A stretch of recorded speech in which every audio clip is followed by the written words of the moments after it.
Alright, here we are. Hey everyone, nice to see you. This is Gimbal version 10. So I skipped a few versions since my last video. I was doing some experimenting. My last gimbal video was version 7, and that was using a Martin somebody or another gimbal controller from Hobby King. It's about a $30 controller, and I hated it. I could not ever get it tuned properly, no matter how much time, and I spent a lot of time trying to tune that thing, and I never got it tuned. So, also the gimbal itself was fully 3D printed, way over engineered, so I went back to the drawing board, and I've finally finished on this design. This is a combination of carbon fiber spars and 3D printed fittings. As you can see, it's a little bit different. There's two major structural changes to this. First of all, like I said, it's carbon fiber. As you can see, there's a lot of carbon fiber in there. And also, if you notice those, the dampers are tilted now. They're angled in at a 45-degree angle towards the center. That gives me the opportunity to, I don't have to use any through bolts to hold everything steady now. So that's the big change right there. The other big change is the controller. I've switched over to an AlexMos SimbleBGC 32-bit controller. This thing is a 32-bit ARM microcontroller. It uses two sensors. This is my standard, the first one sensor is mounted right inside the carriage, as usual. But now there's a second sensor that I have mounted. Where the hell did I put it? Oh yeah.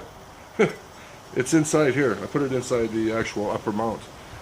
So that uses two full sensors, and these are the more advanced InVisense, what are they called, 9650s.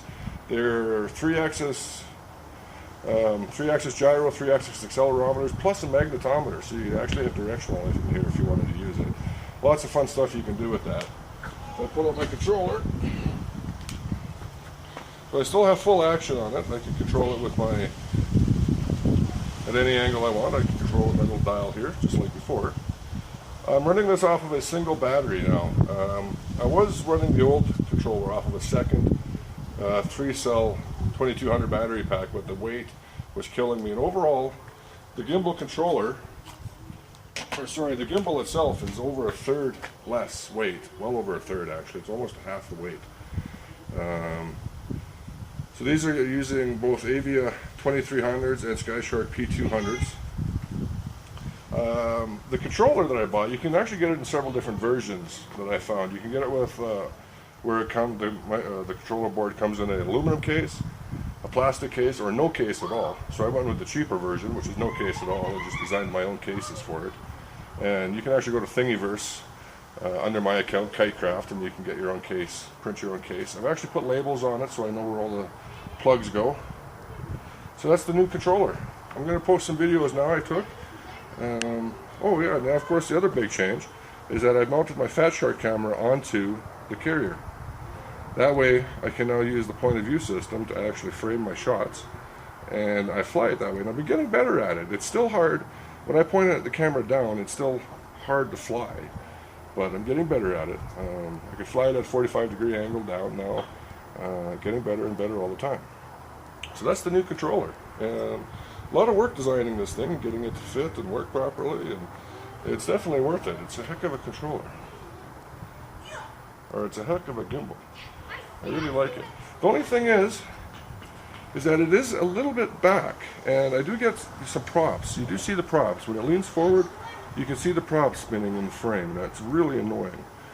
So I might have to actually move it forward again. And the other big change that you can see is that it's a lot wider footprint. It doesn't like being angled like that. It's a lot wider. I used to have the gimbal, the vibration dampers, within here, but that was giving me too much overall movement. So I made the whole thing wider and longer, giving me a much more stable base. Turning these into the 45-degree angle has provided a huge amount of stability. It's removed all the vibrations, and it looks good. So there it is. Gimbal version 10, and I think this one's finally the keeper. Alright, well thanks for watching. See you later.